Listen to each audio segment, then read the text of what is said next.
Good morning, everyone. Microphone check. Screen check.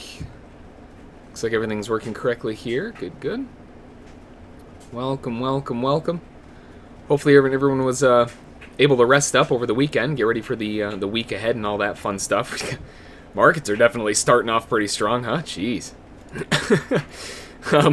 Anyway, hopefully everyone is able to rest up and get ready for the day and the week ahead. As per the usual, make sure to read through the morning prep PDF on the right side of the screen there. It's very important to go through and understand everything that is inside there.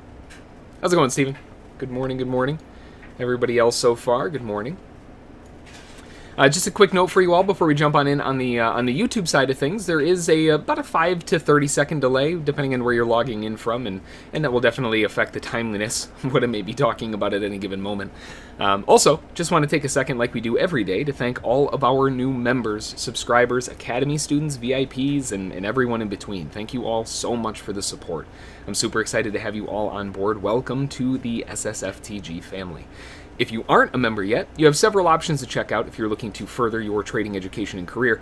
The easiest way to start out is just to join as a member on YouTube. It gets you in the chat room and a bit more behind the scenes and what's going on.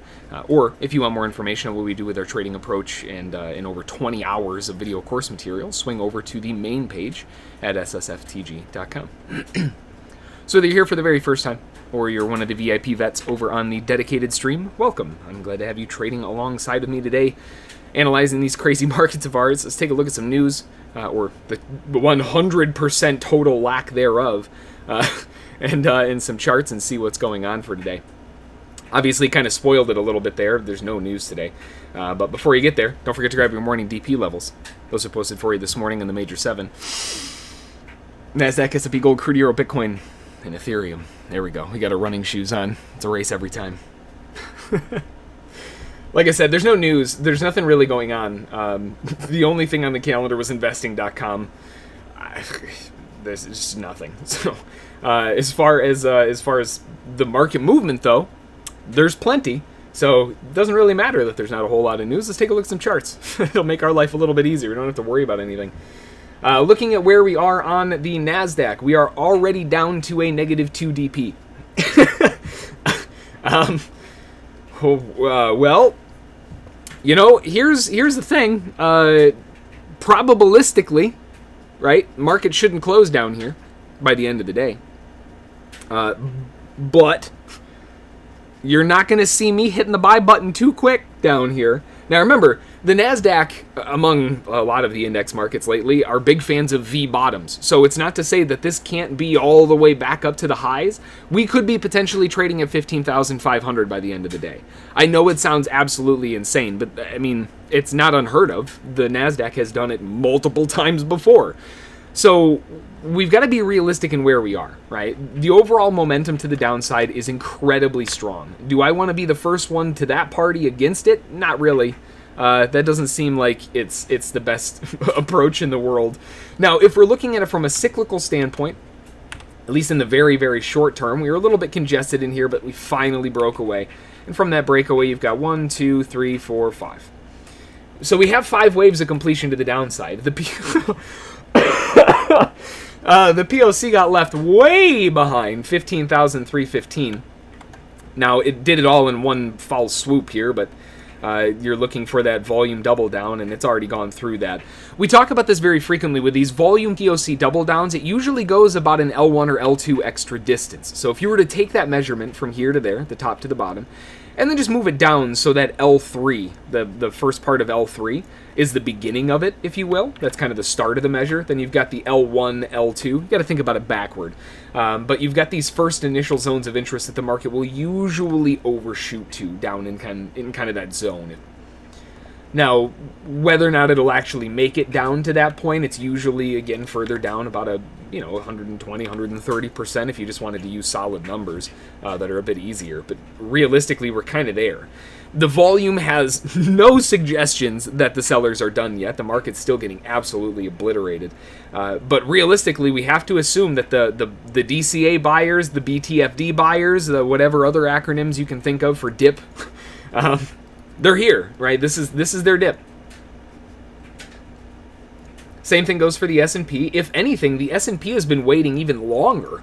And here's the thing, right? We were talking about this last week in how we had the NASDAQ that broke a new high, but the S&P was giving us clues. They were not breaking those new highs. And remember what we were talking about. We cannot say that this is a confirmed trend shift until they've broken a new high. This is why.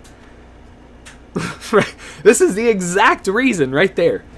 Now, you know, can you expect something like this? No, of course not. But it's really nice to have a little bit of a pat on the back every once in a while to realize, you know, this is why we set these plans in motion. This is why we have this analysis. This is why we do the things that we do.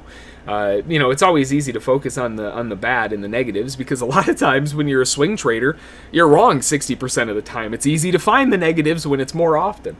But you really got to pat yourself on the back, too, when the analysis goes the way that you were kind of expecting, cueing in what was going on, right?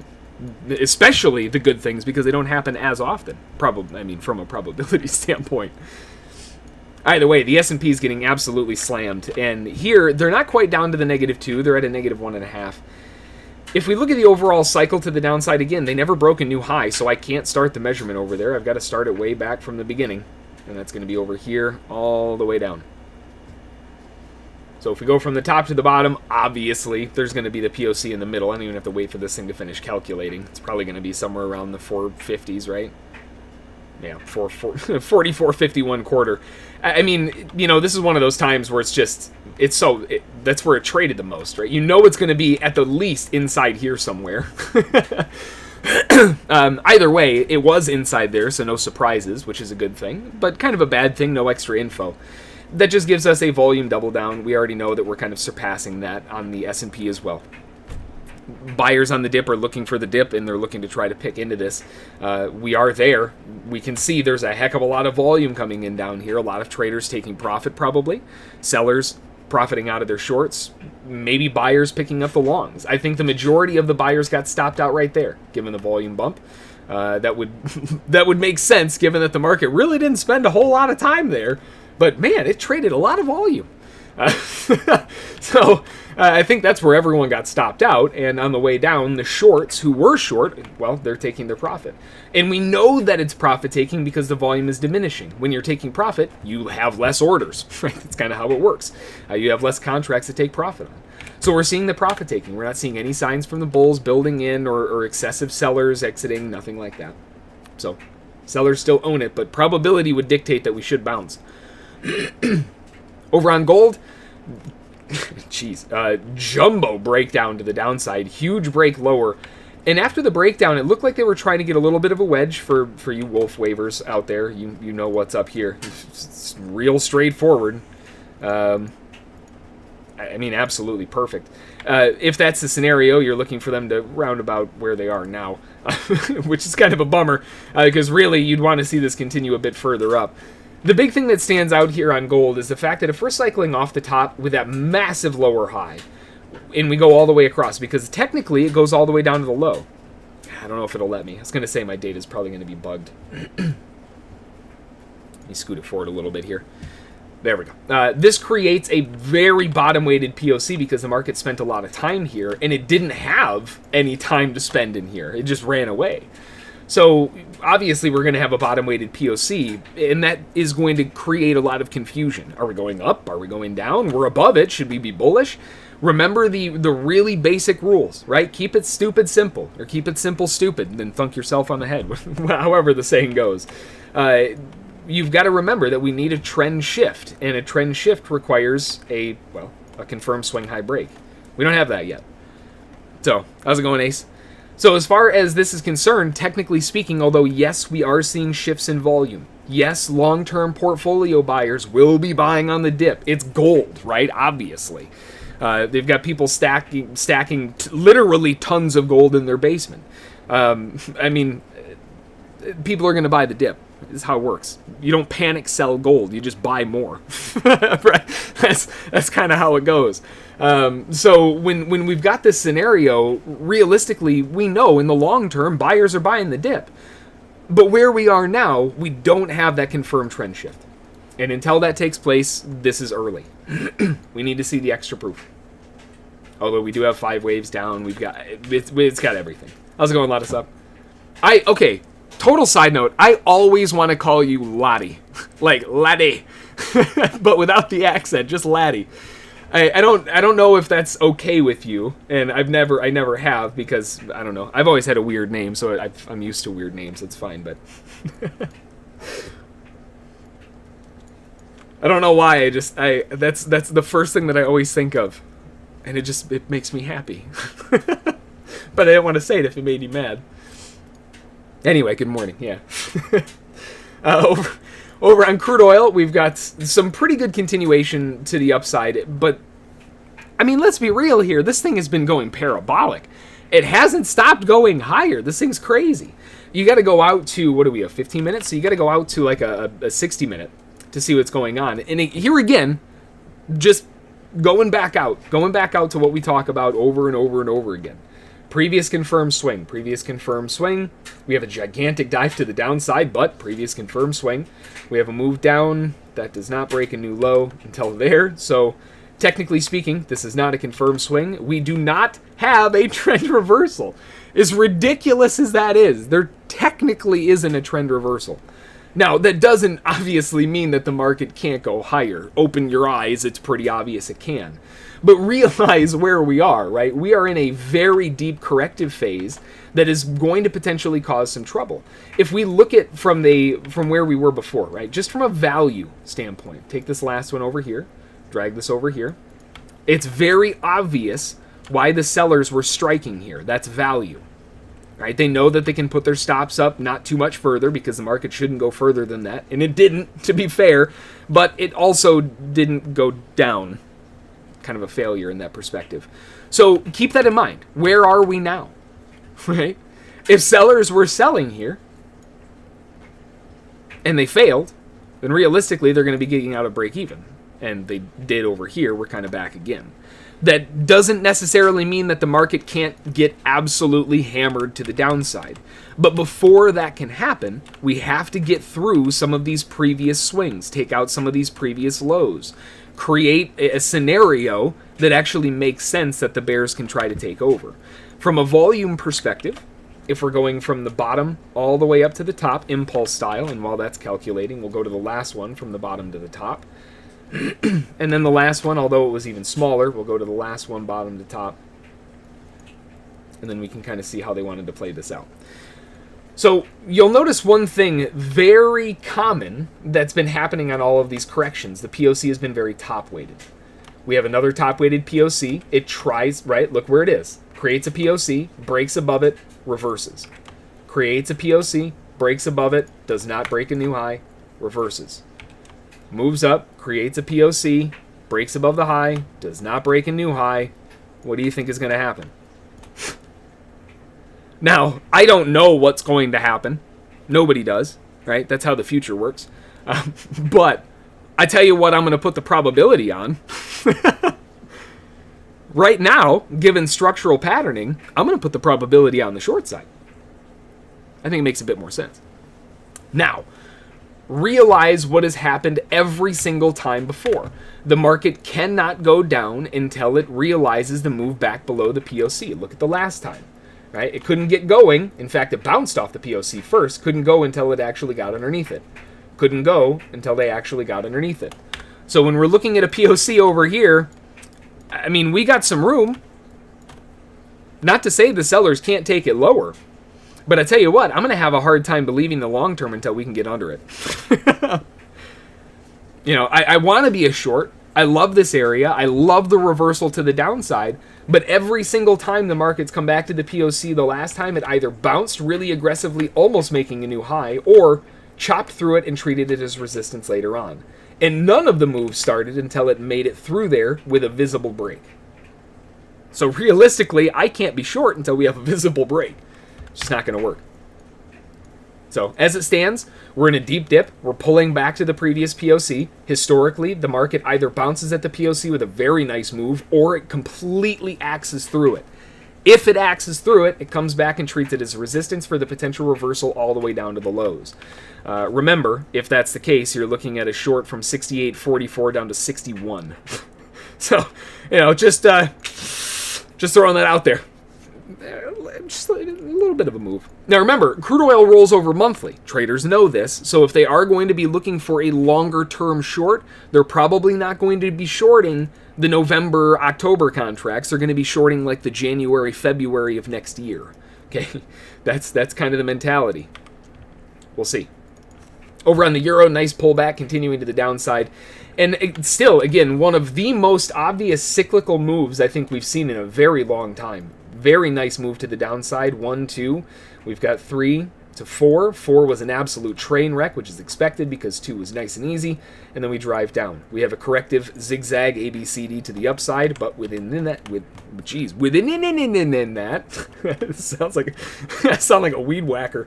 We got this move to the upside with 5 very obvious waves, right? With a full out completion.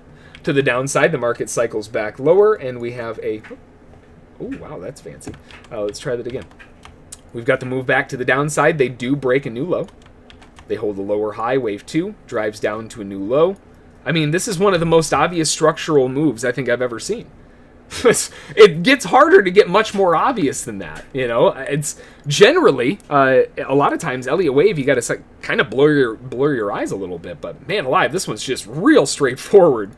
Now, that does mean that we are in a 5th wave completion. And if we zoom out a little bit from a 60-minute perspective, looking at where we are, we can see that from a much larger side of things, the market is still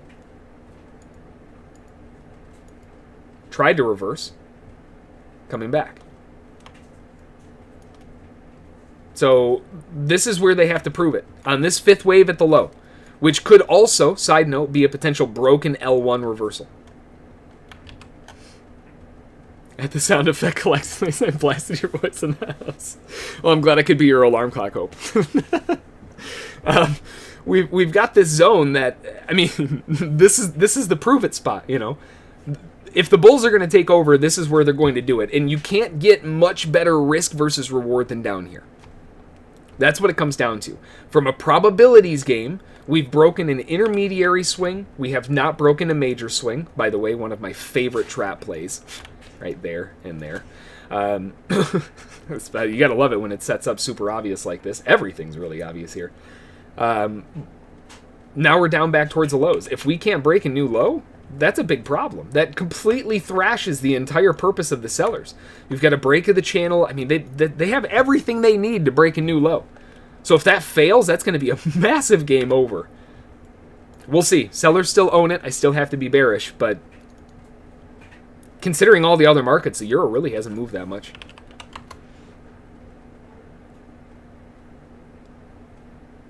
And then there's the other side of things with the with Bitcoin getting slamma-jammed all the way back down to a new low. Puka-chika! There we go. We got that new low. Now, remember, that's a short-term low. If you go way out, way out. I don't have enough days of data. Hang on. I had the caffeine early this morning. What can I say? Let's go back 90 days. When I say new low, keep it realistic, right? I'm saying new low underneath like the 42s. So this is a really big zone of interest. I need more days. Hang on. I thought the low happened. I guess it was back in June, huh? Man. Anyway, so. From the continuation standpoint, we've got this original drive to the downside and all this fun stuff. Very obvious, you know, continuation, higher low. Kind of the same situation we were just talking about in the euro, by the way. If they start failing, you know. We've got this kind of reversal in trend that creates a higher low, big strong breakout to the upside. Now, this original breakout, the key thing that we have to see here, and we've got to zoom in a little bit, is when they actually break above the high, because they didn't do it there. They didn't do it there. They did it over here. And it's important to note that based on the next natural pullback. And I say natural pullback talking about structure because we have an L5 rather, with a reversal up. So the next pullback that happens after a new high, key there, after the new high is an L2, ding, ding, ding, right there, held it perfectly. All the way back up, beautiful hold. You can't ask for a more textbook play. They've got the L2 continuation. Now they're kind of at the beginning of a new story. Maybe this is a 5-wave cycle up, maybe not. You know, where are we? We have an L2, then what?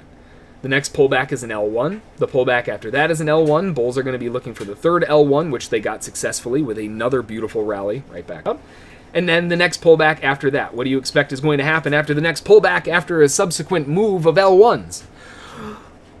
Oh, an L2, usually. Now, let's be fair here.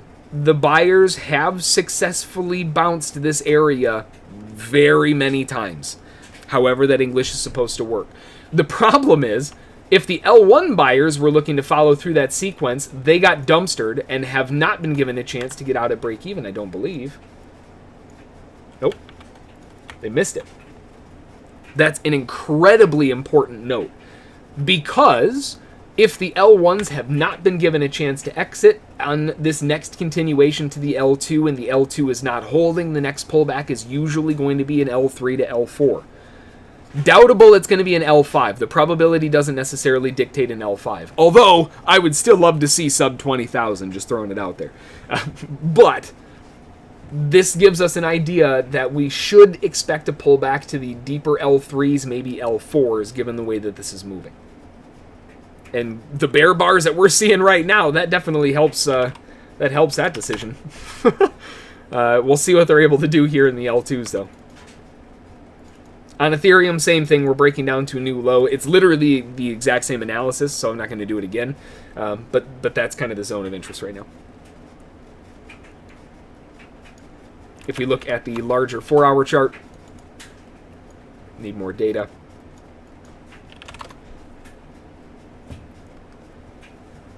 The deeper zone of interest on Ethereum is going to be back in the 1700s, or at least 2000. I mean, look at where this thing is. The head and shoulders all day, every day.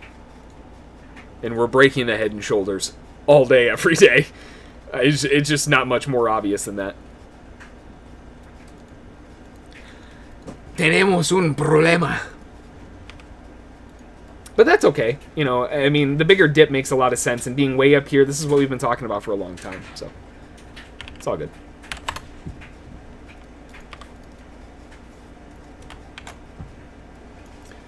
On the S&P, while it's continuing its way to the downside, we've got the 1.5 DP to the downside, and, you know, the NASDAQ is down. It almost hit its -2. That's crazy. The way that this thing is moving at the moment really is... I mean, look at this thing. Look at the 15-minute chart. Like, where do you even start? This is just... It's a totally different beast right now. I guess let's go back and look at the beginning of the move and start from there. See where we're at.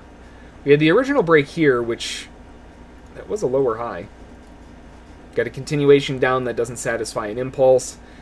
None of those satisfy an impulse, actually, until down here. And that doesn't work, obviously. They have to have at least 5 waves inside it. 1, 2, 3, 4, 5. That works. Alright, so we've got our C point low. That was the highest point there. And then they finally made their 5th wave there. So we have a valid starting point. I'm not going to scroll forward because I want to use this as a way to further analyze. Right? This is a good way as a litmus test to kind of see where you're at. That's way too much. I'll just stick with the 150. That's fine. While we're continuing here, let's move to the upside. Nice little ABC, the up, but realistically, this is a rolling continuation so far. They start breaking up. Not yet. I'm going to redraw it. They're trying to break the lows, They do finally break the low. Whew, lordy. Alright, so given the extra information that we have, it's fairly obvious that that was a small little consolidated wedge breakout. And there just wasn't a pullback, at least not yet.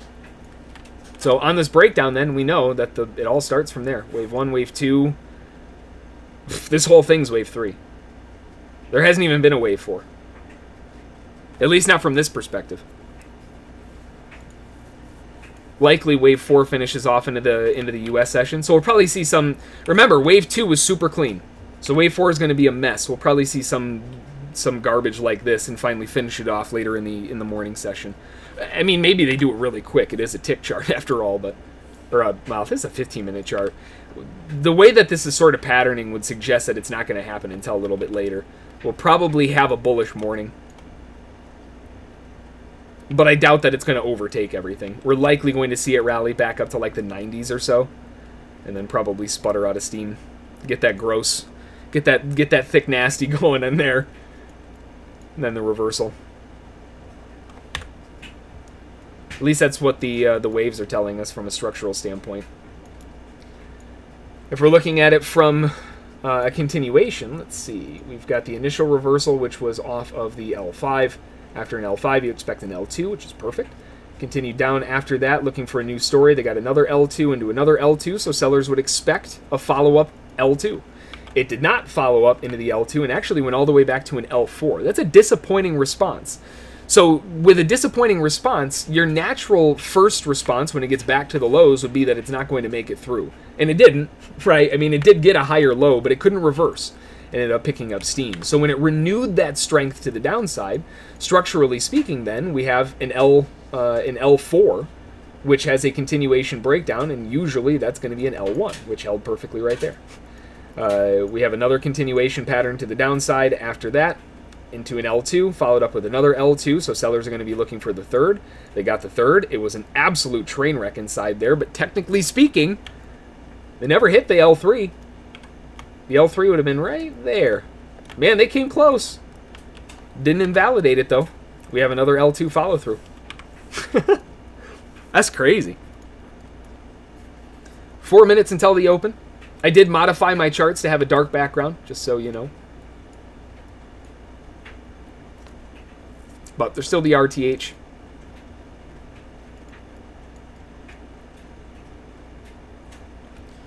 See what the open wants to bring. At the moment, we're looking at a monstrous gap to the downside. From a 2,000 tick perspective, zooming in a little bit closer and seeing what's going on here, we're starting off the day with a pretty vicious bear cycle to the downside. They really didn't stop for quite a while. They broke that, continued down from there. Looks like a couple measured moves. There was the first one right here.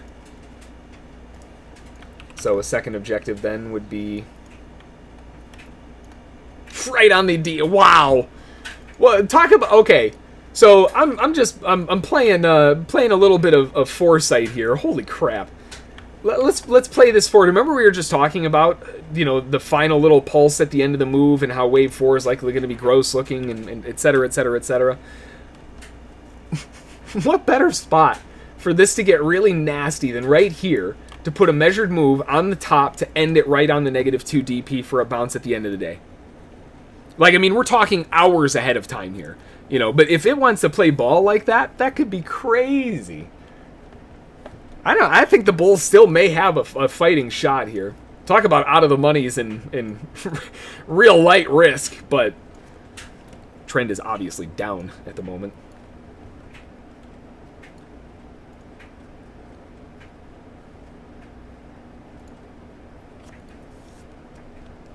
I think my moving averages are messed up again. This happened the last time. Well, maybe they're not. Maybe the markets just moved that much where it looks like they're messed up. No, it was messed up. No, it wasn't. Wow, that's crazy. This thing moves so much. The prediction of J8. Yeah, I mean, you know, it's one of those times where you're looking at the chart and it's almost like you kind of peeked ahead in the chapter a little bit, you know? Now, it's not to say that it's going to play out that way, but when everything lines up together in perfect harmony and synchronicity like that, you know? It's like, man, did I just read the end of the book? Should I just return it now? I mean, don't back the truck up before, you know, before it's time, but those are the considerations, you know.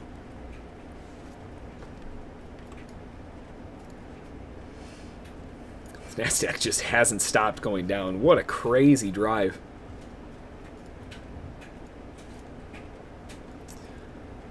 Shiba Inu. Shiba. Back down to the previous major POC on the 4-hour. That is technically the confirmed POC, which feels really weird because if you look back at the previous high, I mean, it barely broke above it right there. Barely broke above it. So, I mean, realistically, this thing's just a jumbo wedge, or jumbo range. or wedge that attempted to break out low and is now failing, which is why I still like the bull side. But noting that the POC is kind of in the middle, I still like this as a DCA zone, but it would be more favorable down in the lower 600s if it can get there. Now, realistically, where we are now, if they start plotting bull bars and we can break back above the 839s, then they might have a fighting shot. My big concern with Shiba, which it hasn't had yet, hang on, let me fix the scaling a minute, jeez. Right there, that previous POC, and we talked about this, excuse me, in the community section on the YouTube members area, and how they haven't broken above this major POC. And with this major POC, every time they tried to break above it, they did not break a previous major swing. Right? Broke above it, couldn't break a previous major swing. Whoops.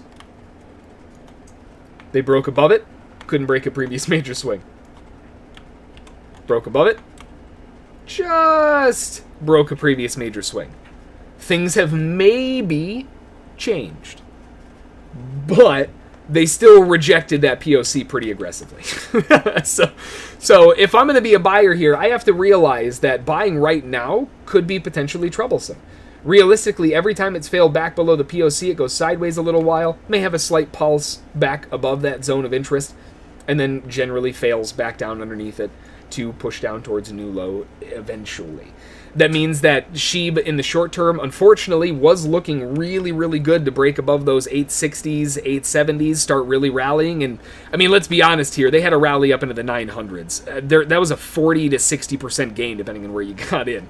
It's hard to be upset with the overall rally, but if they start losing steam here, I mean, it's still far enough away from, depending on where you got in at least, the entry points where it's going to be relatively close to break even, slightly positive, slightly negative. And it might not necessarily be worth holding on to, considering that the dive down is going to be another 20%, maybe even 30 to 40. So I love Shiba Inu, and I am very, very much waiting for the dip to buy in the, preferably back in the 600s. I would really like to see in like the mid 500s or so, or thousands, depending on how your exchange plots the price. But right now, where we are, this is the proving ground. The bulls need to show up. Haven't given up on it yet, but there's some definite warning signs. A little bit of an issue. If you're looking at some of the others, like Bitcoin, obviously Bitcoin, we've already talked about, had that giant pulse to the downside. They've got their issues, but whatever. We've got the open. Crypto can do its thing. We've got the nice rotation down, popping back up.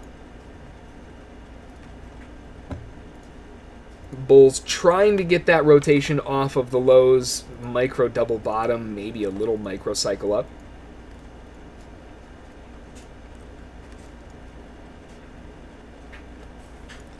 From a volume perspective, we now know that that is going to be a valid impulse low. Oh no! 43.63.50 A, and we've got 5 corrective waves up A. Okay.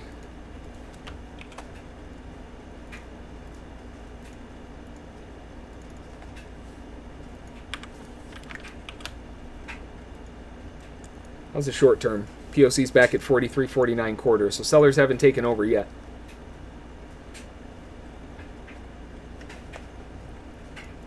Bulls still trying to creep it to the upside.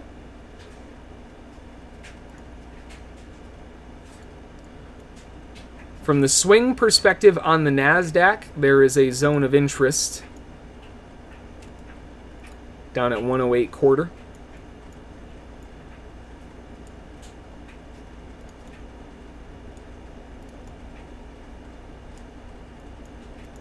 And wow.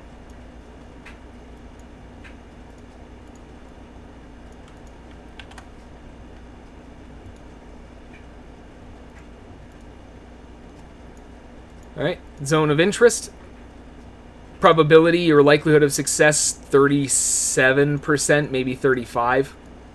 Not the best of probabilities in the world, but that's okay. The reward when they work is totally favorable, so we'll show up to the party. Ooh, that was close. Ooh, boy, that was close. Oh, there we go. Taken out. Man, they really, really got close. Now, The reason I'm exiting here is because if they start failing and continuing through this zone, it's not worth the risk of holding on. From a long perspective, I'm willing to show up to the party because I know that from a long-term perspective, if I take that trade 100 times over and I'm only right 37 times, those 37 times pay for the times that I'm wrong. So I show up to the party, right? But realistically, if it's not going to work, I'm not going to hold on to bags either. Not when the market's collapsing around me. We know that the short term could potentially rotate back to the upside, and maybe this is just a volatility dip at the open, but it's not worth the risk if it goes too far down. I would rather keep the loss small. Now, from the perspective of the S&P, we're starting off with a pretty just terrible looking first 5-minute bar with a POC down at the base. 43.50 half. Quarter, sorry. No POC shift yet, nothing like that. We do in the short term, though, have a POC shift on the S&P. Tried to grab a short, no fill. There we go. Looking for a short potential on the S&P to the downside.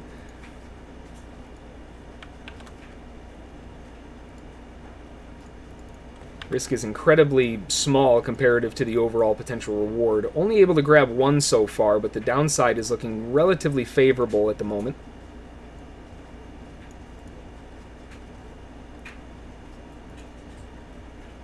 Back to the POC.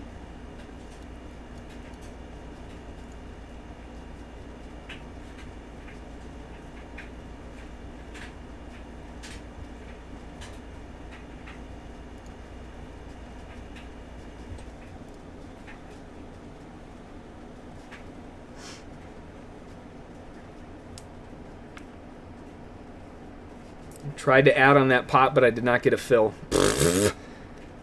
Bah humbug!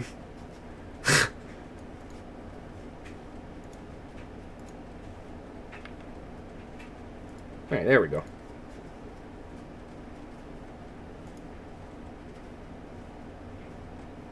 Nice retest of a zone of resistance. Beautiful retest of a zone of resistance.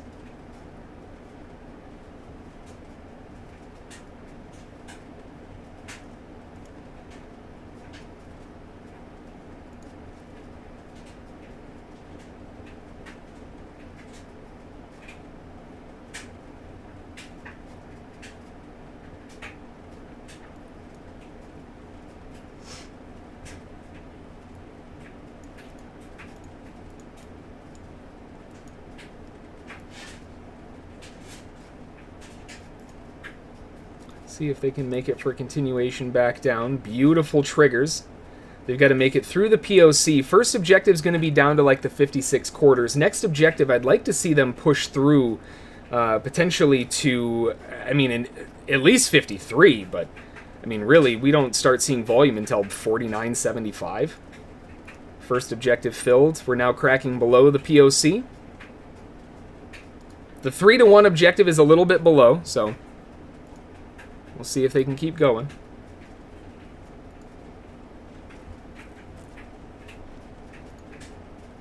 Nice return to POC, nice rejection of POC.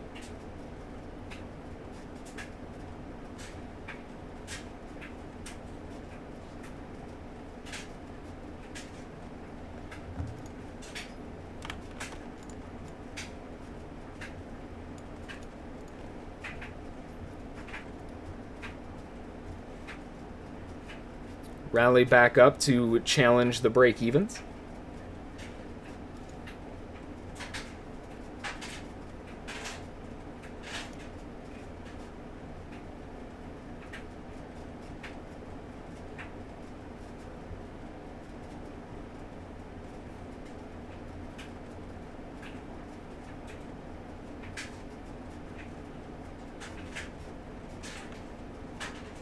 Pulsing above the break-evens.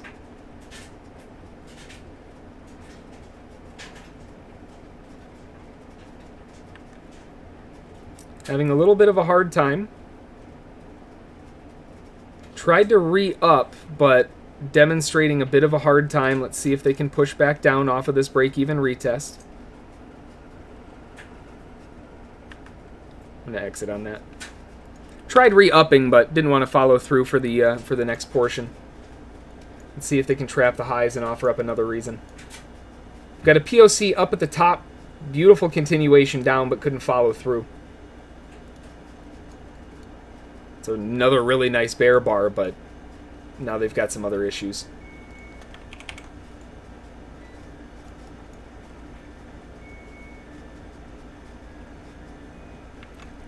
It's a really nice trap area. I'm going to re-up into this with a little bit of a wider risk perspective. I like this zone. Ooh, I like that POC shift too. I like this area because of that little inside trap. If they break above it, we'll likely see a return back into the 62s. That will be the chance for those sellers to look for the exits and potential reversal back up. If it doesn't take place, though, then you've got to kind of play it on the side of probability. We're still looking for the upswing. And if they're going to break above the POC, there's not much else to hold them.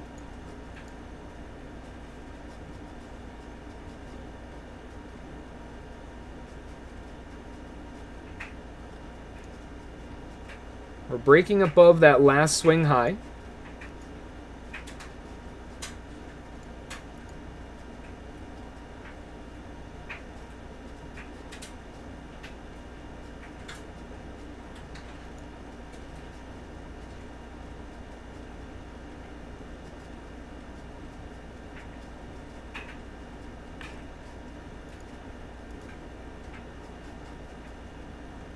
Double doji. That's no fun. See if they can follow up with a bit more. I don't want to totally give up on it yet because they haven't completely invalidated it, but at the same time, I also don't want to hold on to full risk. That's a hard pass. I don't mind my average way up here, though. It's a nice spot if the shorts are going to take it back down. This is right at that swing high area that we were talking about.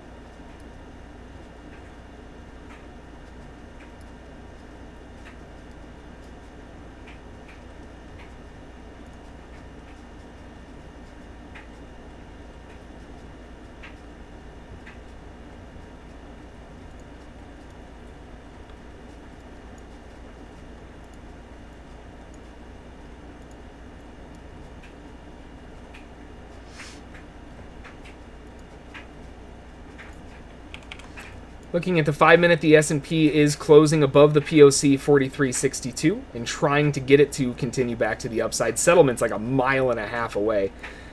Sometimes you'll see the market pull back to like a half gap. Just eyeballing at a half gap's right at about the initial half DP.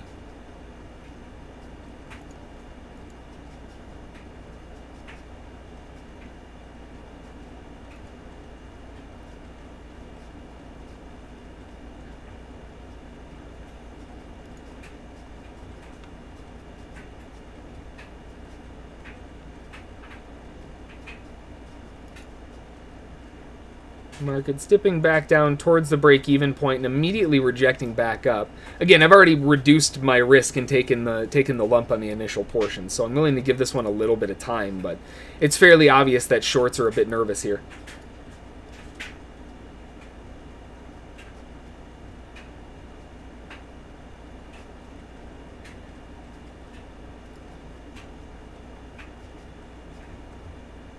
Closed as a doji? Okay.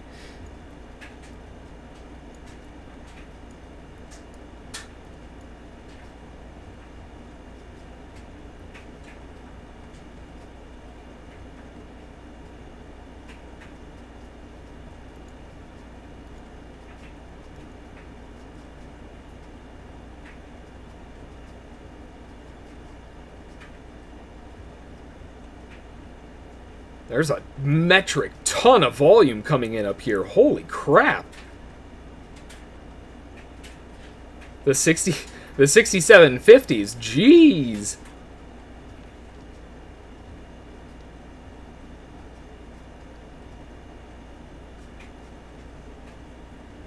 There's another POC shift.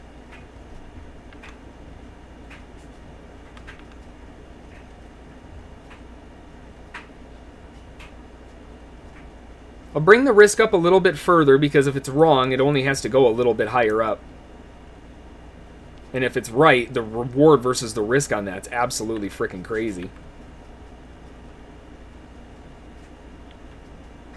Alright, fine. I'll just hit the close button then, you rotten SOB. Alright, I'll take the loss on it. It didn't want to follow through. And it's not worth holding on to bags, especially not the way that this is forming. I still absolutely love the mentality of the short, but the short just isn't winning. So...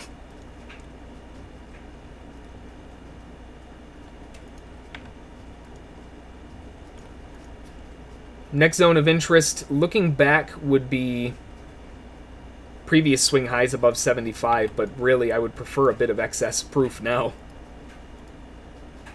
Just not able to get it. Well, they did initially. To be fair, that was a nice little rejection, but they didn't get any follow-through. Looking across the board here, we've got not really a huge amount of stuff back to a zone of interest. Everything's kind of bouncing.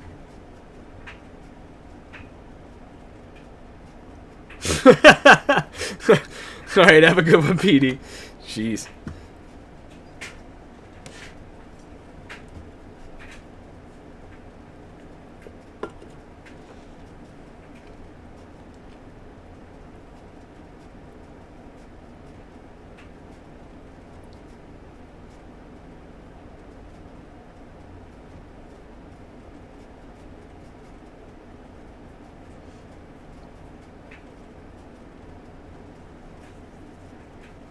Gonna have to gain some proof. Get below a POC. They're underneath the most recent POC. The larger is at 63.50. Beyond that is at 60.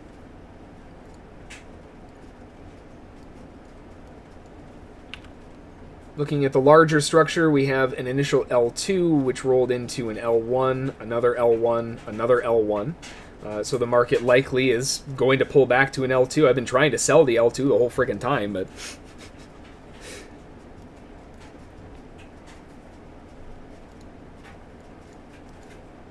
just doesn't want to play ball. Fine.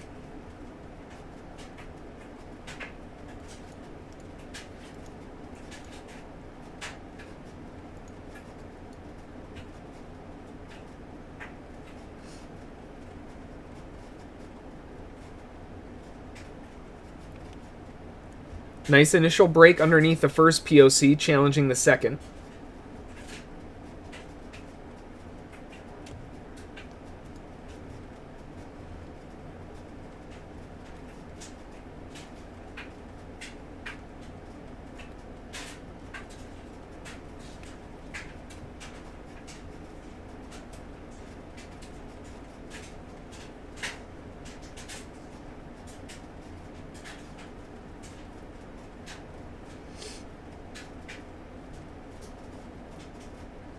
Alright, Bulls trying to rotate back to the upside. Bears taking it back down, maybe. Kind of off the lows of the wedge.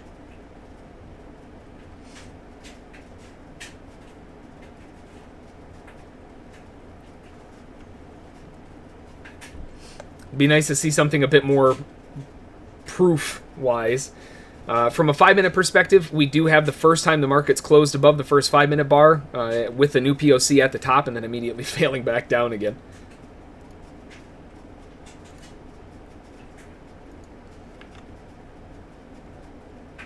They're starting to break back down, but again, I'm keeping the risk a little bit wider. We're getting that area of interest that we're back below the POC, but I want to try to get my average a bit further up, and I want a bit of extra proof first.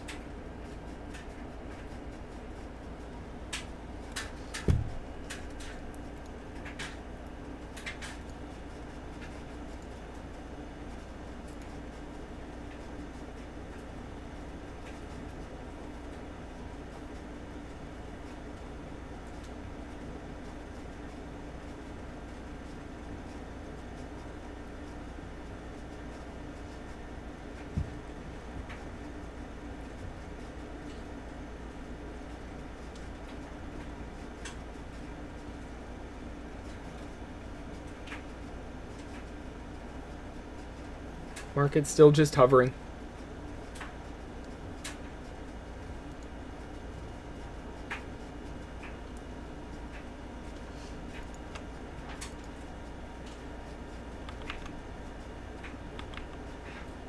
Can't get a fill on that POC to save my life. Geez, that thing lit up like a Christmas tree. I couldn't get a fill. Alright, well. I guess I'll wait for the next opportunity then. I was still short, but...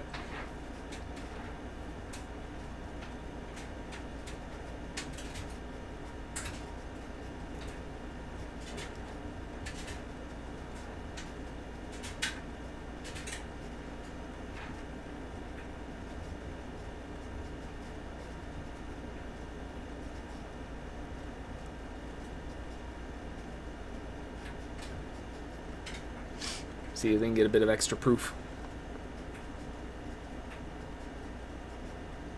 And hopefully for me, an extra couple of contracts.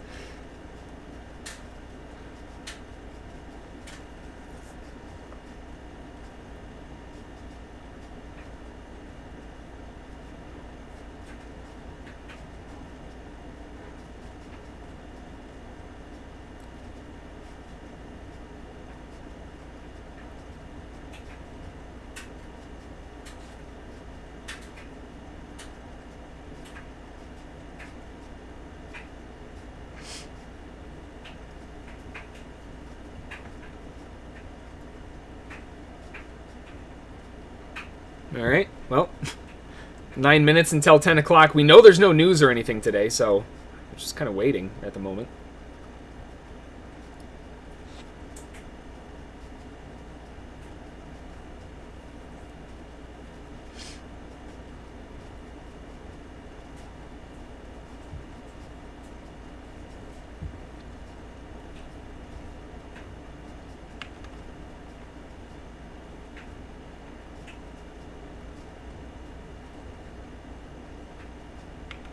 Nice push up into the POC again.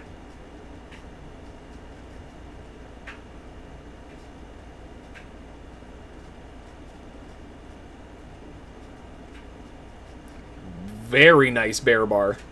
Wow, what a bear bar.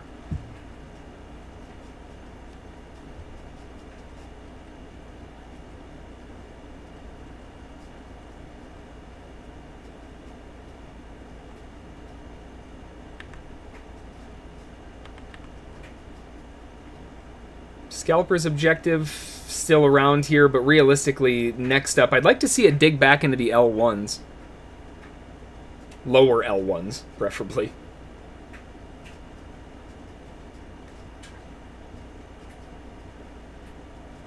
Beautiful excess proof.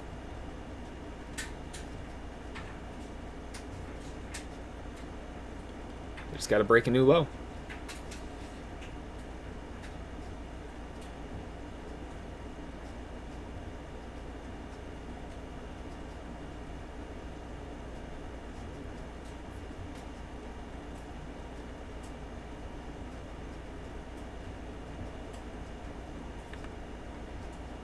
Reduce a little bit more around this area because it is bouncing off the L1s. It makes sense, but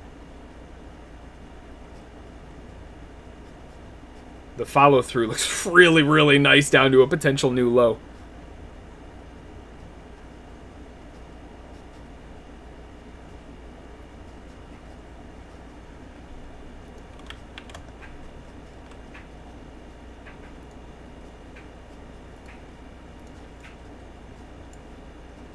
Final objective is going to be 46.50 if it gets there.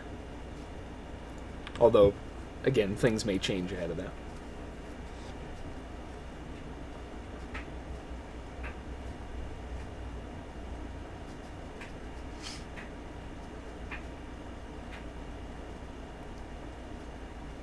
POC shifting down.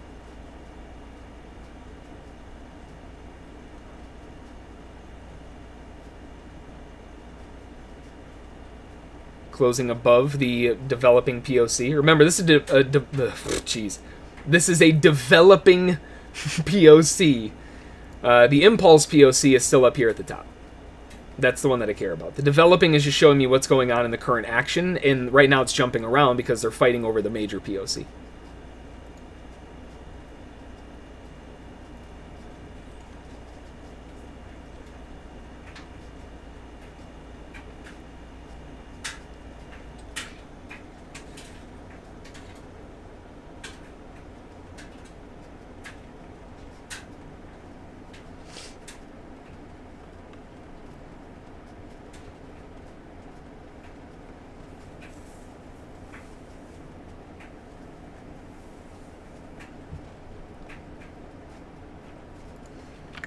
Another nice thing to see if we were going from the top across would be the bulls failing, but at the moment they're kind of showing a decent supportive move.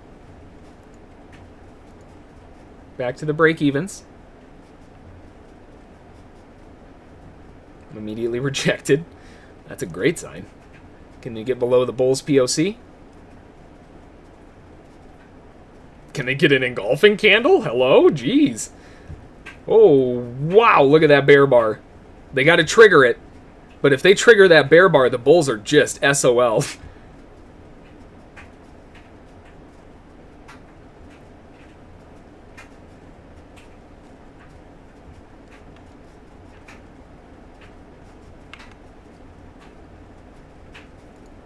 Another ad for the follow-up continuation to the downside. Likely to retest the inside lows around like the lower 55s. I mean, the L1's at 53. Beautiful pulse back down. Come on. I couldn't get a fill on that dip. I wanted to see that target down back at the L1s again, but it ran away from there pretty quickly. I'm not about to chase that one back to the upside. Breaking above that last bear bar's high. Kind of want to see how they respond to that, but at the moment, the downside is still the favorable. In the bigger picture, especially. All the bulls who are trying to buy this dip have their stops underneath the 57.50s. That's all the sellers have to do to take them out.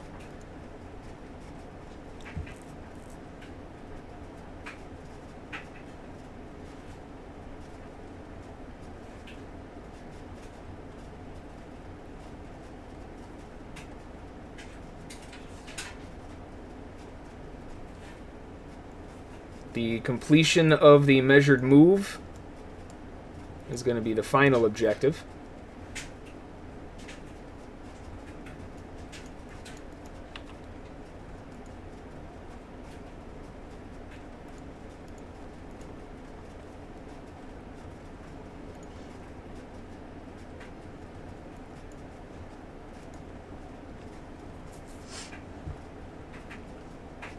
Attempting to rally back up into the POC. So far, the sellers have won every single one of these fights up here.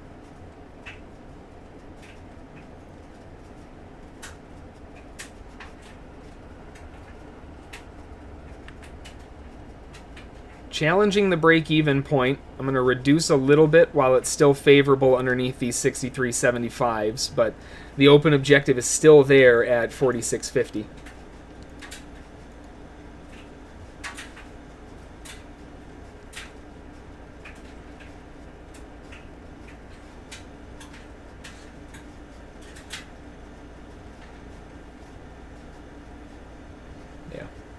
This made a little bit more sense to kind of lighten the load a little bit while it was still favorable.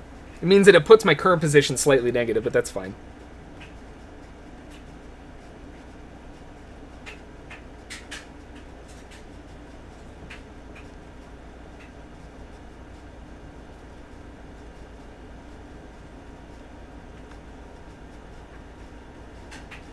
$63.50s in this area, $63.75s. Everything's kind of stacking up in this zone for the sellers to attempt to break back down, but we've got $63.75 and the market's closing above it. So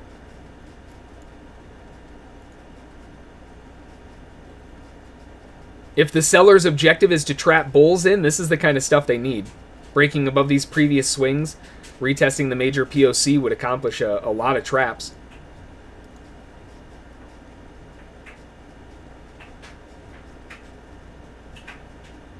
Favorability still on the sell side. Nice bear bar. Wow.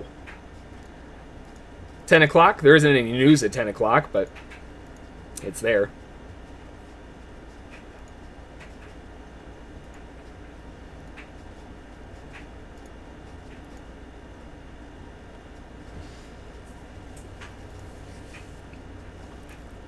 I'm going to structure it a little bit differently. See if we can roll this down to a new low. There's a lot of potential here. We are going into 10 o'clock, so feel free to get those questions in. We'll get those covered for you, but I'm looking to finish up the morning here and move into the extended session. S&P sellers pushing back against the bulls again. They haven't taken their stops yet. Their stops are under the lows. They haven't hit them yet. Double bottom.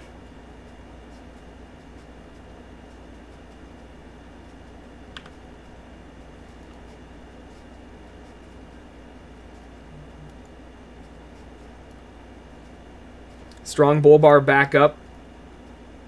I wonder how many bulls are going to buy into that. Like, ooh, double bottom. When the sellers are trapping the bulls at every chance they can get. Talk about juggling knives. I mean, maybe it works, sure, but sheesh.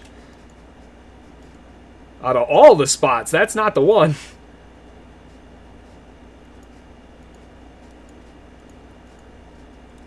Back to the L1 and holding. That's fine. Let's see if they can follow through this next one. They're still pulsing these bull bars, which are causing some issues.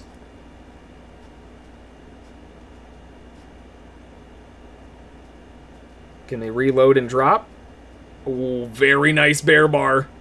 That's a great bear bar to try to get the job done. They couldn't break the low. Oh no! Maybe it's just coming back to POC. Break the low. That's all the stops. Come on, what are you waiting for, S&P? You're more vindictive than that. There you go. Okay.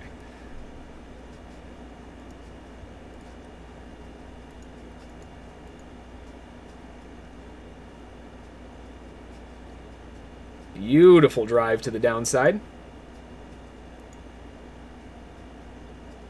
A little bit of a bull bar. I mean, realistically, a lot of traders are going to be taking profit here. That would make a lot of sense. So, as it stands, this is a zone that a lot of traders, going back into the earlier L1s, if they were trying to take the shorts, will be able to exit at break-evens, etc. Swing longs will be buying down here, even though we're likely going to go down to a new low. I'm going to lock the stop in here as we start migrating down with that gigantic bear engulfing candle hitting the L1. Let's see if they can rifle through.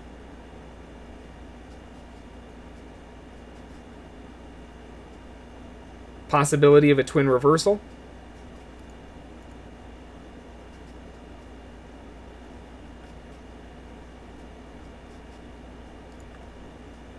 Honestly, I think they're going to try to use this to get every contract they can. I don't see a reason to exit the short here.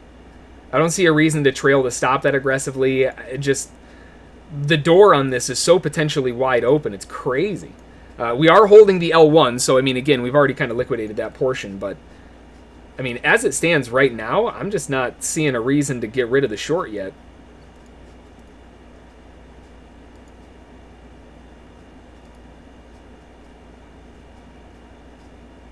Nice bull bar, likely back into a bear bar, right back down again. The sellers know what's up. The bulls are running for the hills right now. That doesn't mean that they can't get another pulse back up to 63, 65s. So that's where you got to ask yourself, is it worth giving up this for that? That's why I'm liquidating some on the way down. It's logical.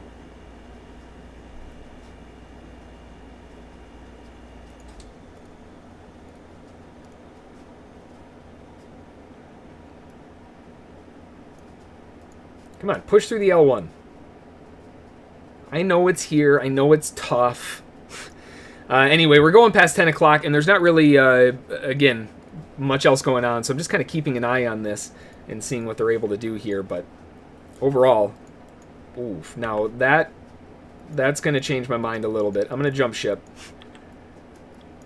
If they re-up, then I'll look to utilize that fear with another bear bar down, likely for a scalp. I think that quick little pulse is one of two things. A very fast trap to get the rest of the contracts. And if that's the case, we'll see another bear bar start breaking lower and the market will likely get hammered in. I don't mind re-entering into that. Or we see a very strong reversal potential. You see the small little pennant forming here. All right, let's swap over to the extended session here. and get things going. This is starting to gear up a little bit more interestingly. I'm going to re-add into that. Effectively, I'm looking at it as though it's the same position from earlier. I'm just re-entering after I exited. Anyway, we'll let this develop a little bit more. Ooh, nice bull bar back up. We might have some fun stuff here. Let's see if they can get back up to the POC. That could be really interesting. Let's switch. We've got the extended session right here for you members and all that fun stuff. Stay tuned, and I'll get that all posted for you, and then we'll rock and roll. For the rest of you, if you're ducking out, I hope you had a great trading morning, and we will see you all tomorrow. Right? Have a good one. We'll talk to y'all later. Thanks.